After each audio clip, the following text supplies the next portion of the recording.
안녕하십니까. 저도 추석 인사를 좀 드리려고 했는데 우리 사회자 형제님이 충분히 드린 것 같아서 저는 생략하기로 하겠습니다. 저도 재미있는 일이 있었는데요. 그 어렸을 때 그 밤나무 밑에 가서 밤 줬던 그 생각이 나서 그런 것을 꼭 해보고 싶었는데요. 요 며칠 사이에 그런 재미를 톡톡히 제가 봤습니다. 산에를 갔더니 웬 눈먼 밤나무가 하나 옆에 있었는데 밤송이들이 많이 떨어진 거 보니까 벌써 사람들이 다 죽어간 것 같아요. 그래서 보니까 남은 이삭들 드문드문 있는 것들, 또 밑에 알밤도 떨어져 있더라고요. 또 밤송이 떨어져 있고 그걸 이렇게 신발로 이렇게 비벼서 줍는 그런 재미가 아주 톡톡했습니다. 소소한 그런 재미가 있었습니다. 이 서울에서는 잘 겪어보기 어려운 그런 이제 재미가 있었습니다. 그래서 저는 이제 가족이 여기에 없으니까 그냥 영상 통화하고 그렇게 지냈습니다만은 우리 가족들과 함께 추석을 보내는 우리 성도님들은 아마 상당히 즐거운 그런 추석이었으리라고 생각을 합니다. 아직 이제 휴일이 길어서 아직 화요일 날까지 아직 휴일이 남았습니다. 그 병중에 집에서 줌으로 참여하고 계시는 우리 성도님들, 또 지방에 출타 중에 계신 우리 성도님들에게도 우리 주님께로부터 은혜와 평강이 넘치기를 기도합니다. 오늘 그 밤 얘기를 시작을 드렸는데요. 아마 이 추석은 이 추수에 대한 감사, 그런 명절이겠죠. 하나님께서 햇볕을 주시고 또 물을 주시고 그래서 풍성한 이런 수확을 얻게 하신 것에 대한 감사, 또 그 추수에 대한 기쁨, 그것을 이제 함께 누리는 그런 명절이 될 것입니다. 미국에도 추수감사절이 있는데 우리 추석하고는 좀 날짜가 다릅니다만 아마 1년 중에서 가장 큰 명절이 이 추수감사절입니다. 저도 한때는 아이들하고 있었을 때는 터키를 구워가지고 통터키를 구워서 함께 먹고 그렇게 시간을 보냈던 그런 시간이 있었습니다. 이 열매, 이 추수는 우리 농사 짓는 사람들에게는 그보다 더 기쁜 그런 때가 없을 것 같습니다. 1년 동안 수고와 땀을 흘린 그런 대가이기 때문에 농작물이 이렇게 풍성하게 열매를 거둘 때 농부들의 그런 기쁨이라고 하는 것은 말할 수 없을 만큼 그런 기쁨이 있을 것입니다. 하나님께서도 그와 같은 것을 말씀을 하셨습니다. 요한복음 15장 1절에 보면 나는 포도나무요 내 아버지는 농부라, 그런 말씀이 있습니다. 하나님께서는 참 포도나무이신 그리스도를 통해서 지금 농부로서 계시는 것을 말씀을 하셨고, 또 15장 5절에서는 나는 포도나무요 너희는 가지라, 이렇게 말씀을 하셨습니다. 우리는 원래 그 포도나무의 원래 가지인가요? 우리가요? 그렇지 않습니다. 원래 가지는 이스라엘이에요. 포도나무의 원래 가지는 이스라엘입니다. 우리는 사실은 그 가지의 밖에 그 외의 사람들이었습니다. 이방인이었으니까요. 그런데 이 가지가 다른 나무의 이 가지가 참 포도나무에 이렇게 가지로 접붙임을 받은 것을 우리가 이제 성경에서 살펴볼 수가 있습니다. 로마서 11장 17절에 보면 또한 가지 얼마가 꺾이었는데 돌감나무인 내가 그들 중에 접붙임이 되어 참 감람나무 뿌리의 진액을 함께 받는 자 되었은즉 이런 말이 있습니다. 원래 우리 이방인은 하나님도 없는 사람들이었고 또 하나님에 대해서는 외인이었고 이스라엘 나라 밖의 사람이고 하나님과는 아무런 관계가 없는 그런 사람이었습니다. 그런데 이 하나님의 감추어진 그런 비밀, 그게 놀라운 것이죠. 그게 우리가 요 전에 읽었던 에베소서의 주제입니다.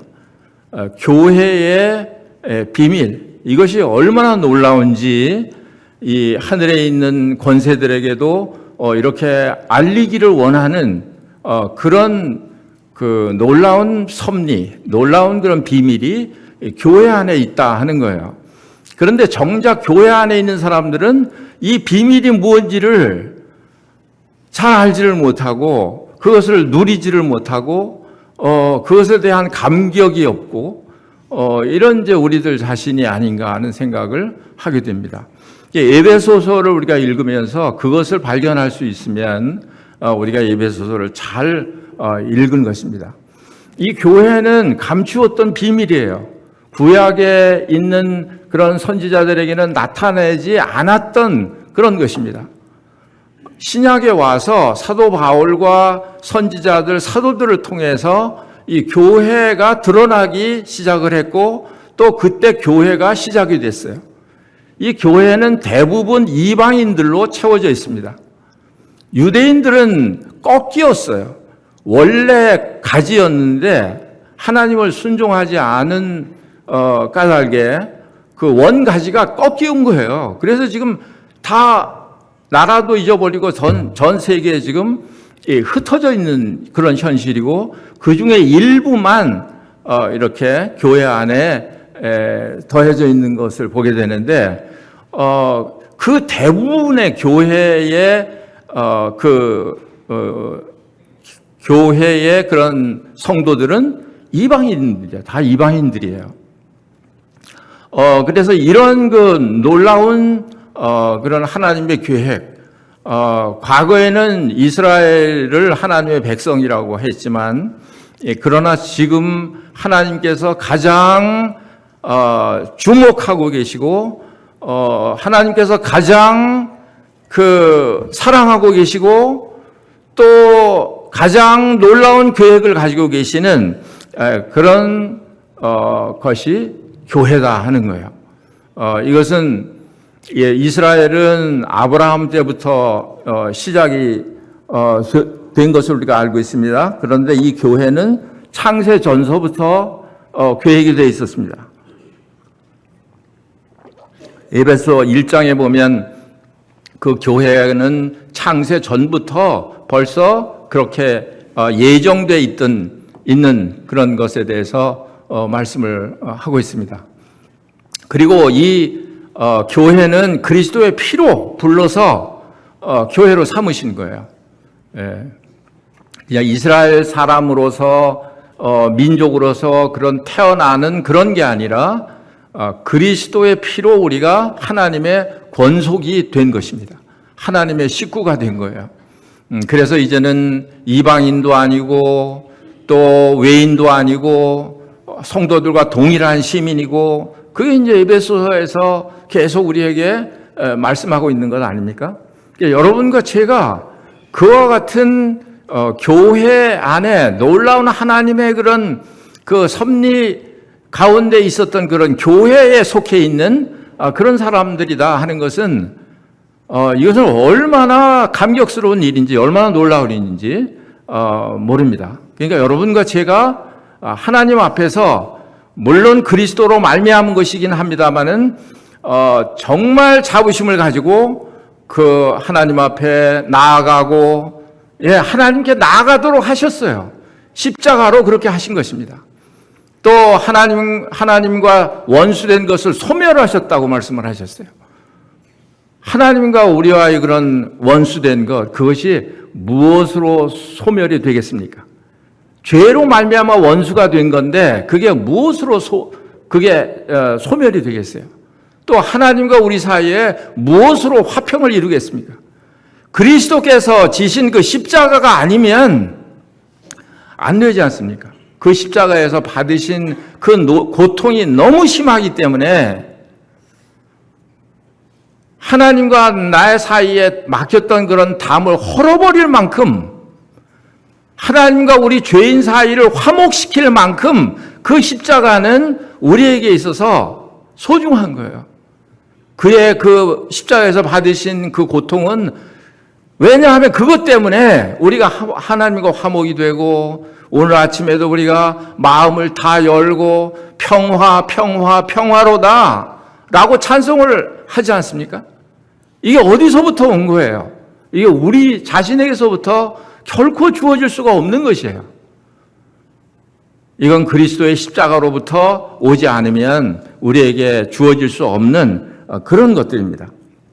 그래서 그런 것에 대해서 우리가 이 좋은 이런 계절에 또 추수감사절에 그 은혜를 생각하면서 이렇게 하나님께 감사하는 이런 그 시간이 되면 얼마나 좋을까 하는 생각이 듭니다. 그러니까 이스라엘은 하나님의 백성으로 선택을 받았지만 예수님께서 말씀하시기를 너희는 너희 아비 마귀에서 났다 그랬습니다. 요한복음 8장 44절에 보면 그런 말씀이 있어요. 너희는 너희 아비 마귀에서 났다. 이 이스라엘 사람들에게는 아주 쇼킹한 얘기예요. 왜 그러냐 하면 자신들은 우리가 아브라함의 자손이고 하나님의 백성이라고 철저하게 믿고 있었기 때문에 그렇죠. 그리고 이 이야기를 하실 때에도 유대인들이 예수님 앞에서 그런 이야기를 한 거예요. 우리가 아브라함의 자손인데 그러면서 아브라함의 자손인 것을 이렇게 나타내고 있었던 때입니다. 근데 단호하게 예수님께서 그렇게 말씀을 하셨어요. 그래서 우리는 이스라엘보다 전혀 그 못한 그런 교회가 아니에요. 이 교회는 굉장히 하나님께서 자기 피로 값주고 사신 이런 교회이고 영원한 그런 교회입니다. 오늘 제가 긴 말씀을 드리려고 생각하지 않는데 우선 열왕기 하 2장에 있는 말씀을 살펴보도록 하겠습니다. 열왕기 하 2장 우리가 이 성경 주보에 있는 대로 읽으면 어제 읽은 말씀입니다. 2장 19절 말씀에 보시면 20절까지 21절까지 우리 같이 한 목소리로 한번 읽으면 좋겠습니다. 짧은 말씀이니까 19절부터 시작. 그 성읍 사람들이 엘리사에게 말하되 우리 주인께서 보시는 바와 같이 이 성읍의 위치는 좋으나 물이 나쁨으로 토산이 익지 못하고 엘리사가 이르되 새 그릇에 소금을 담아 내게로 가져오라 하매 곧 가져온지라. 엘리사가 물 근원으로 나아가서 소금을 그 가운데에 던지며 이르되 여호와의 말씀이 내가 이 물을 굳혔으니 이로부터 다시는 죽음이나 열매 맺지 못함이 없을지니라 하셨느니라. 여기 여리고라는 곳인데 엘리야 선지자가 이제 병거를 타고 회리 바람을 타고 이제 올라간 다음에 이제 엘리사가 엘리야의 그런 영감을 갑절이나 받아서 이제 이적을 행하고 그런 때였는데, 그 여리고에 있는 성읍 사람들이 엘리사에게 찾아와서 자기들의 고충을 이야기하고 있습니다. 그것은 뭐냐 하면, 이 성읍은 위치는 참 좋은데, 아주 위치는 참 그럴싸하고 보기 좋고 아름답고 그런 곳인데, 이 토산이 익지 못하고 떨어지는 거예요. 그러니까 열매를 맺지 못한다는 뜻이에요. 그러니까 이건 뭐래요? 나중에 21절에 보니까 그 죽음이라고 표현을 했습니다. 그렇죠? 만약에 이런 먹을 것이 이게 생산되지 않는다고 하면 그야말로 그 도시는 그냥 죽음의 도시겠죠. 그런 도시였습니다. 그런데 이 엘리사가 이제 하나님께서 말씀하시는 그런 방법대로 해서 그 물 근원에 가서 소금을 뿌려서 좋은 물로 바꿨어요. 그래서 이제는 죽음이나 열매를 맺지 못함이 없을지니라, 이렇게 말씀을 하셨습니다. 열매가 없다고 하는 것은, 이것은 아주 굉장한 그런 비극이라고 볼 수가 있습니다. 하나님께서도 우리들에게 열매를 요구하세요. 다시 한번 그 요한복음 15장으로 한번 가보겠습니다. 2절부터 보겠습니다. 물은 내게 붙어 있어 열매를 맺지 아니하는 가지는 아버지께서 그것을 제거해 버리시고, 물은 열매를 맺는 가지는 더 열매를 맺게 하려 하여 그것을 깨끗하게 하시느니라. 너희는 내가 일러준 말로 이미 깨끗하여 졌으니. 우리에게 하는 말씀이에요. 이미 깨끗하게 되었다 하는 거예요. 근데 열매를 맺지 못할 때는 어떻게 된다고요? 제거해버리겠다 그랬습니다. 제거해버리겠다. 이 성경에서는 그런 그 표현을 하는 그런 말씀들이 많이 있습니다. 열매에 대해서 얘기를 하면서 제거해버리겠다라고 말씀하시는 것이 그런 성경 구절이 많이 있습니다. 우리는 이 말씀을 보고 이게 우리에게 해당하는 말인가 생각을 하고, 이게 내가 또 하나님 앞에 제거를 당하는 거 아닌가, 이렇게 버림을 당하는 게 아닌가, 이제 이런 생각을 하게 되는데, 그런데 여기에는 그렇게 해당하는 말이 아니고, 그 유대인들, 이스라엘 사람들, 하나님이 선택을 했지만 그러나 불순종함으로 열매를 맺지 못하고 그 가지에서 꺾이운 그 이스라엘 사람들, 그 사람들에게 하시는 그런 말씀이 제거해 버리겠다는 말씀이죠. 그 실제로 제거가 됐어요. 그리고 새로운 민족, 새로운 사람들을 선택을 했는데 그게 우리인 거예요. 그게 이방인들인 거예요. 그게 누구냐 하면 이미 깨끗해진 사람들이에요. 깨끗해진 사람들. 그러니까 우리는 열매를 맺지 않는다고 해서 버림을 당하거나 이런 위치에 있지 않습니다. 열매를 맺지 않으면 이 뒤에 이제 말씀들이 나옵니다만, 그러나 우리는 이제 이미 깨끗하게 됐기 때문에 하나님께서 우리들에게도 그 열매를 요구하세요. 열매를 기대하세요. 마가복음으로 다시 한번 가겠습니다. 마가복음 11장에 가시면, 왔다 갔다 해서 죄송한데요.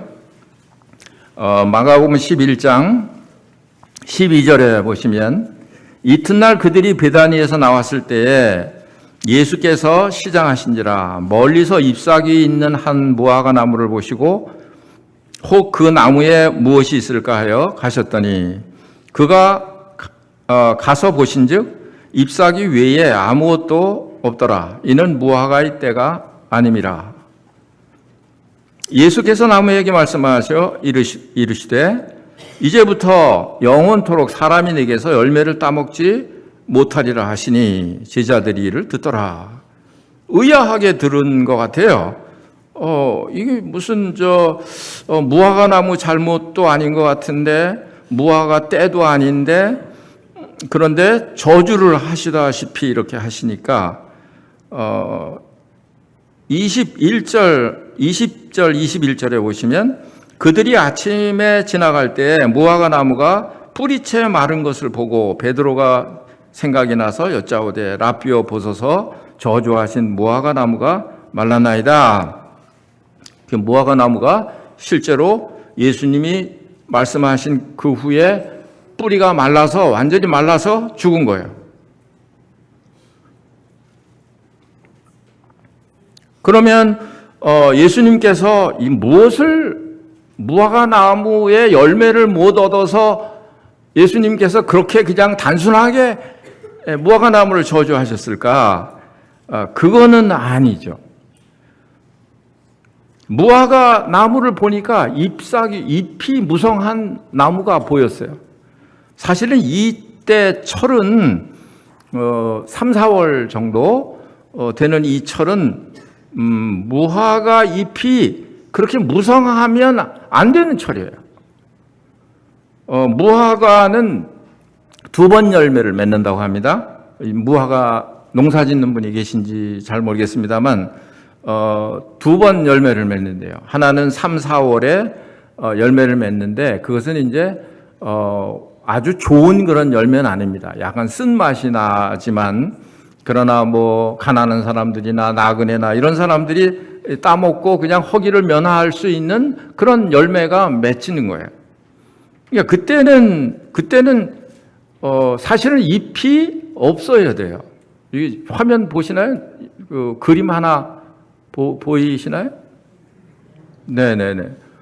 잎이 없어요. 이게 그 첫 번째 열리는 그런 무화과 나무인데 그것을 타크쉬라고 합니다. 타크쉬라고 하는데 이제 이런 열매를 이제 사실은 바라고 가신 건데 그런데 웬 잎이 나오지 않을 철인데 잎은 무성하고 또 구하는 열매는 없고 그런 상황인 것이죠.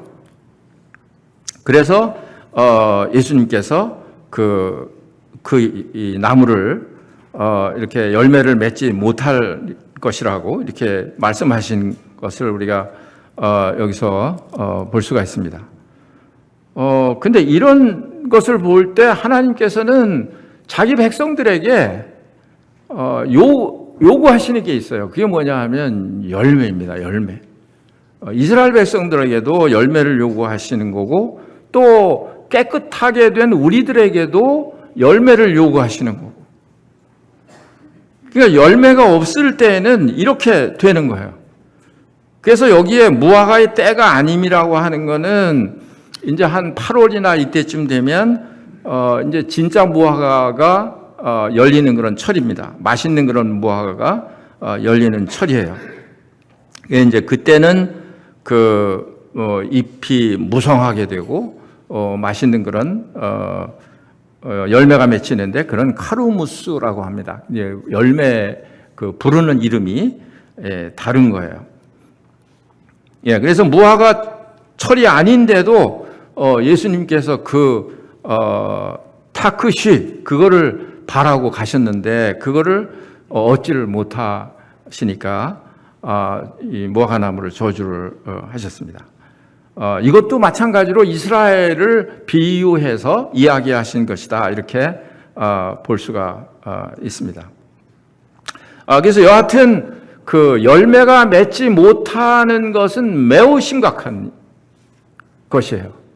이스라엘이나 우리나 마찬가지로 열매가 맺지 못하는 것은 매우 심각한 그런 일이 아닐 수 없습니다.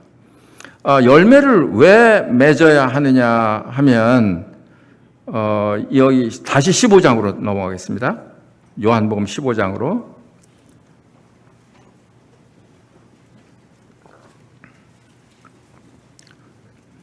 요한복음 15장 8절 말씀에 보시면 너희가 열매를 많이 맺으면 내 아버지께서 영광을 받으실 것이요 너희는 내 제자가 되리라.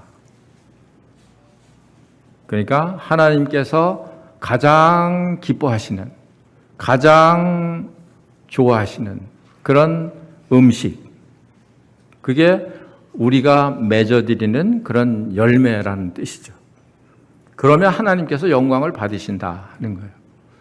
왜 그러냐 하면 우리는 그리스도인 포도나무에, 참 포도나무에 접붙임을 받은 사람들이기 때문에 그 예수 그리스도께서 하나님 보실 때 그렇게 아름답게 보신다면 거기에 접붙임을 받은 가지도 그렇게 아름다운 거예요. 가지는 원래 아름답지 않은데 참 포도나무인 그리스도께 접붙임을 받아서 그 아름다움이 그 가지에게도 이렇게 전수가 된 거죠. 전달이 된 것이죠. 그러니까 하나님께서 그리스도에게 접붙임을 받은 가지에게도 그런 예수 그리스도께서 맺히신 그런 아름다운 열매가 맺기를 기대하시는 거예요. 그러니까 그 열매를 보시고 얼마나 기뻐하시겠어요, 하나님께서. 우리에게는 사실은 그런 좋은 열매를 맺힐 수도 없고 맺힐 기대도 없는 거잖아요. 그런데 우리가 예수 그리스도에게 접붙임을 받아서 그 양분을 빨고 그 양분을 얻어서 사는 사람들이기 때문에 그리스도에게서 나온 모든 것이 하나님 보시기에는 너무 아름다운 거예요. 너무 맛있는 거예요. 그러니까 하나님께서 그것을 우리에게 요구하시는 거예요. 그 첫 번째 열매를 맺혀 드려야 되는 이유가 거기에 있습니다. 그 다음에 11절에 보시면 내가 있을 너희에게 이름은 내 기쁨이 너희 안에 있어 너희 기쁨을 충만하게 하려 하심이라. 하나님께만 기쁨을 드리는 게 아니에요. 하나님께만 영광을 드리는 게 아니라 이 열매는 우리 자신들에게도 그렇게 기쁨을 준다는 거예요.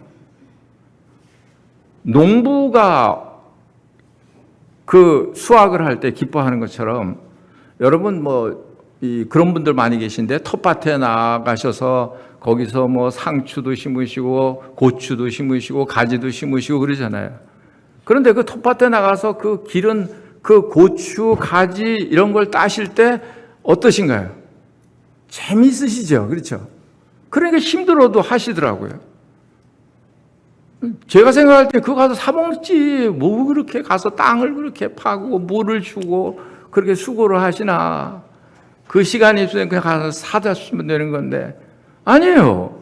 왜 그러냐? 거기에서 나오는 그런 기쁨이 있는 거예요. 그 취할 때. 그러니까 수고스럽더라도 그렇게 하시는 거예요. 그러니까 이 열매를 맺는 것은 하나님께만 영광을 돌리는 게 아니라 우리 자신들에게도 기쁨이 되는 거예요. 우리 자신들에게 기쁨이 되지 않는 것은 그것은 사실은 열매가 아니죠. 열매 맺는 생활이 아닙니다. 그냥 힘들게 일은 하는데 그런데 나는 정작 나는 기쁨이 없어요. 내 마음은 메말라 있어요. 내 마음은 충만하지 못해요. 그러면 그게 무슨 소용이 있는 거예요? 그래서 하나님께서는 이 열매를 통해서 하나님의 영광을 받으실 뿐 아니라 우리들에게도 이와 같은 기쁨을 주시기를 원하시는 거예요. 그런데 우리 사람들에게는 열매를 보기보다는 뭐가 더 무성해요? 잎이 더 무성해요. 잎이. 하나님께서 요구하시는 열매보다는 사람들에게 막 이렇게 보여지는, 풍성하게 보여지는 그 잎이 더 먼저예요. 그러니까 어떤 면에서는 이 잎 때문에 열매가 안 맺히는 건지도 몰라요. 잎이 무성하다 보니까 열매로 갈 영양분이 없어. 그래서 열매를 못 맺는지도 몰라요. 그러니까 하나님께서는 그렇게 우리를 통해서 어떤 열매가 맺힐래나 그 열매는 여러분들이 다 아시잖아요. 갈라디아서 5장 20절에 그런 아름다운 그런 성령의 열매들, 네. 그런 열매들이죠. 사랑, 희락, 화평 이런 열매들이죠. 그런데 우리의 생활 속에서 내가 그것을 그렇게 사랑과 희락과 기쁨과 양선과 충성과 온유와 절제와 이런 열매들이 맺혀져서 그것을 내가 따먹고 사느냐 하는 거죠. 또 이 열매를 하나님께 이렇게 기쁘시게 이렇게 드리고 있느냐 하는 것이죠.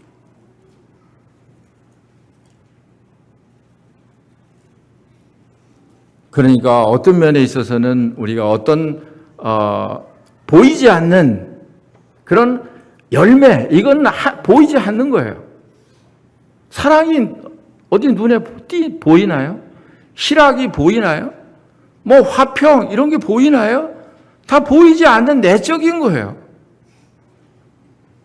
근데 우리 사람들은 육신을 가지고 있기 때문에 그냥 이 육신의 눈에 보이는 거, 육신의 눈에 보이는 거, 이것을 추구하다 보니까 그러니까 열매를 맺는 실상 이런 아름다운 열매를 잊어버리게 되는 것이죠.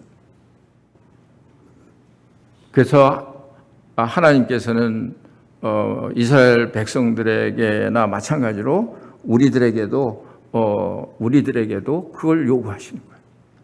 잎은 열매가 아닌 거예요. 우리가 생각할 때 잎이 있으면 이것으로 내가 만족하고 이것으로 사람들에게 인정을 받고 칭찬을 받고 사람들이 좋게 평가하고 이러니까 이게 열매인 줄 알아요. 착각이에요. 그건 열매가 아닙니다. 하나님이 드실 만한 그런 열매가 아닌 거예요. 내가 먹을 수 있는 열매도 아닌 거예요. 그런데 왜 그런 헛된 영광을 추구하나요? 왜 그런 헛된 그런 쓸데없는 그런 무성한 잎을 위해서 우리가 그렇게 심혈을 기울여야 되나요?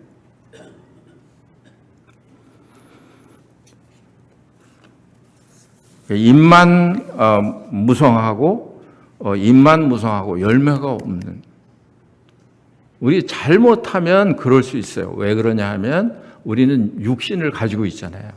우리 수양회 때 우리가 공부했듯이 우리는 지금 하나님께로부터 받은, 예수님을 믿을 때 거듭날 때 하나님께로부터 받은 신의 성품을 우리가 가지고 있고 또 원래 우리가 가지고 있던 육신의 성품을 우리가 가지고 있잖아요. 그러니까 이 습관 때문에, 이 육신의 그런 습관 때문에 그냥 눈에 보이는 그런 무화과 잎에 대한 그런 그런 요구가 더 큰 거예요. 더 강한 거예요.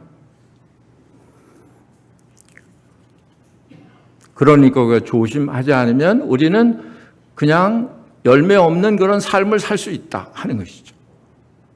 비극인 거죠.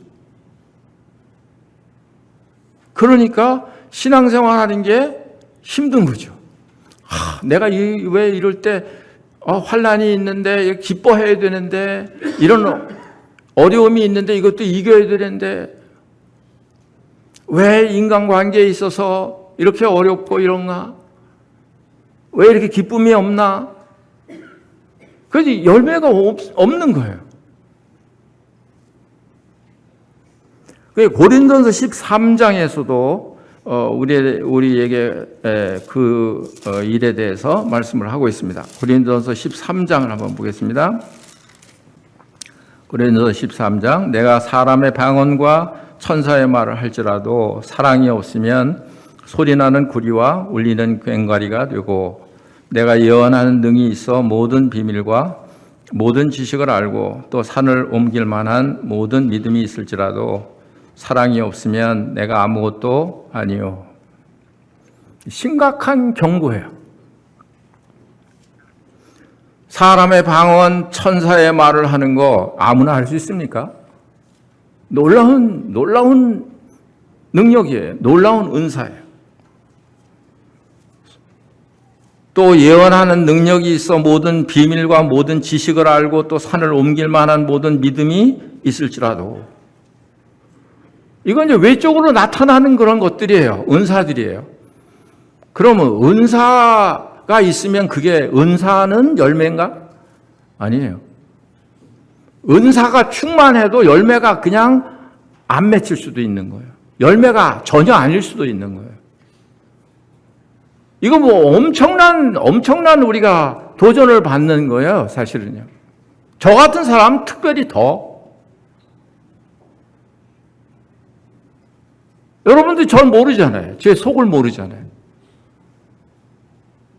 그런데 좋게 보시나요? 좋게 보세요. 성도님들이 저를 엄청 좋게 보세요. 칭찬하시고. 그런데 그런 게 다가 아닌 거예요. 그런데 그 내적으로 그 속에 아까 말씀드린 그런 게 없으면, 그런 내적인 열매가 없으면 아무것도 아니라고 그러잖아요, 여기요. 아무것도 아니라고 하잖아요. 아무것도 아니라는 게 대단한 게 아니라니까요. 뭐가 없으면, 열매가 없으면 아무것도 아니라는 거예요.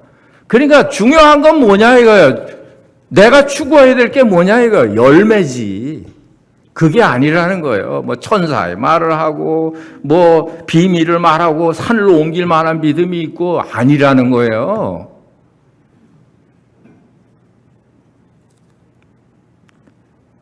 또 3절에 보니까 내가 네게 있는 모든 것으로 구제하고, 이것도 쉬운 일인 거 아니잖아요.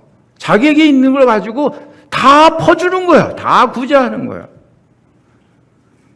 내 몸을 불사르게 내어줄지라도, 하하, 이건 또 완전히 이건 순교네, 순교. 그래도 뭐예요? 사랑이 없으면 내게 아무 유익이 없느니라. 저는 이게 도대체가 이해가 안 되는 말이었어요. 이게 이럴 수 있나? 그런데 내 삶을 보니까 그럴 수 있게 믿어져요. 그게 믿어진다니까요. 이게 중요한 건 그런 게 아닌 거예요. 내 모든 것으로 구제하고 몸을 불사르게 내어주는 뭐 이런 거, 이게 눈에 보이는 이런 게 다가 아닌 거예요. 그 진짜 우리가 추구해야 될 것이 4절에 나와요. 사랑은 오래 참고.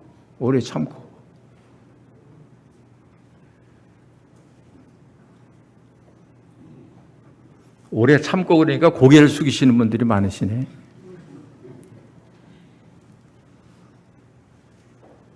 식구들끼리 막 좋게 지나다가도 누가 말 한마디 누가 거스리는 말을 하면 그걸 못 참아가지고 막 또 변명하고 또 막 그냥 또 같이 또 해대고, 그런 열매가 있어요? 오래 참는 게 있나요? 사랑은 온유하며. 근데 이런 게 아니면 앞에 말한 거 그 아무 소용이 없다는 것이잖아요. 시기하지 아니하며. 이것도요, 이거 만만한 게 아니에요. 남이 잘 되고 남이 칭찬받고 남이 높아지고 사촌이 땅을 사면 배가 아파.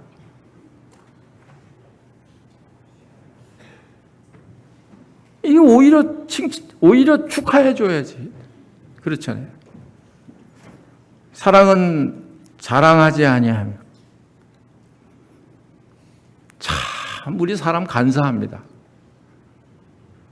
조금만 다른 사람보다 난 게 있으면 그걸 그냥 내세우려고 해요. 교만하지 아니하며 또 무례히 행치 아니하며 자기의 유익을 구치 아니하며 성내지 아니하며 악한 것을 생각지 아니하며. 이런 것들이 하나님께서 받으시는 그런 열매인 거예요. 우리에게 기쁨을 주는 그런 열매인 거예요. 속으시면 안 돼요. 그래서요. 무화과 나무에 속으시면 안 돼요. 무화과 나무는 오히려 방해가 될 수 있다니까요.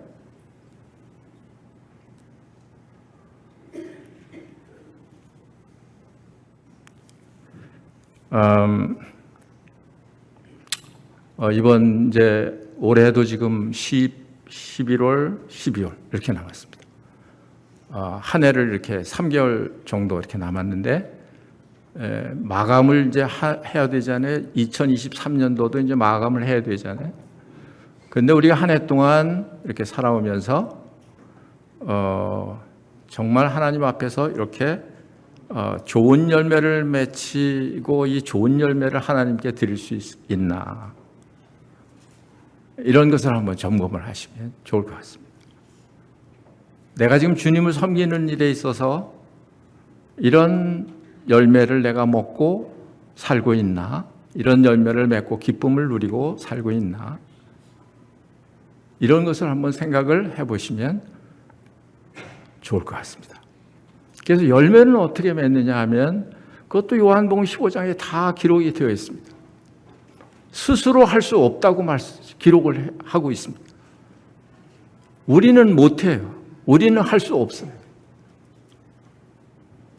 우리가 어떻게 뭘 할 게 있어요? 아무것도 할 게 없어요. 농부는 아버지이시라. 그렇죠? 포도나무는 예수님이고 농부는 아버지시라. 그냥 농부는 농사 짓는 건 누가 하시는 거예요? 아버지가 하시는 거지. 나는 그냥 농부가 하는 대로 그냥 그리고 그냥 이렇게 따라가기만 하면 되는 것이죠. 얘야, 내가 너를 조금 아프게 해야 될 것 같아. 네, 하나님. 너 조금 손해봐야 될 것 같아. 네, 하나님. 하나님이 하시는 거예요. 농부이시니까. 하나님이 농부이시니까. 우리는 그냥 포도나무에 붙어 있기만 하면 되는 겁니다. 붙어 있기만 하면 돼요. 그래도 우리는 육신이 있기 때문에 내가 열매를 맺으려고 막 바둥바둥 애를 쓰게 되잖아요. 그렇게 되잖아요. 요 며칠 동안 제가 쉬는 날인데 쉬질 못했어요. 오늘 말씀 보는 것 때문에. 이게 솔직한 고백이라니까요. 산에 한번 올라가 싶어도 우리 집에서 쳐다보면 산이 그냥 맑은 산이 쫙 보이는데 올라가고 싶은데 못 올라가겠어요. 말씀 이거 시간 이거 때문에 뭐 그렇다고 잘 되는 것도 아니에요, 사실. 근데 마음으로 그런 거예요. 그게 내가 너무 힘이 들어간 거예요. 그게 내가 너무 힘을 쓰는 거예요. 붙어 있기만 하면 되는 것인데. 요즘에 아세안 게임 하잖아요. 보세요.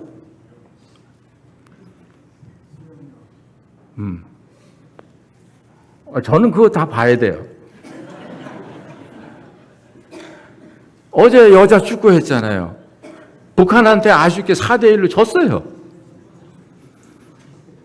지금 심판이 조금 불만스러워요. 그렇긴 한데 아쉬운 게 하나 있어. 그게 뭐냐 하니까 한국 선수들이 그 북한 애들이 막 태클을 걸고 막 이게 심하게 하니까 열받은 거예요. 그래가지고 한국 선수들도 막 힘이 들어간 거예요. 그래가지고 막 그냥 파울하고 막 이렇게. 그러다가 사실 진 거예요. 그럴수록 냉정을 되찾고 힘 빼자, 힘 빼. 그리고 자기 실력대로 자기 축구를 하면 충분히 이길 수 있는 실력을 가지고 있는데 열받아가지고 진 거라니까요. 예.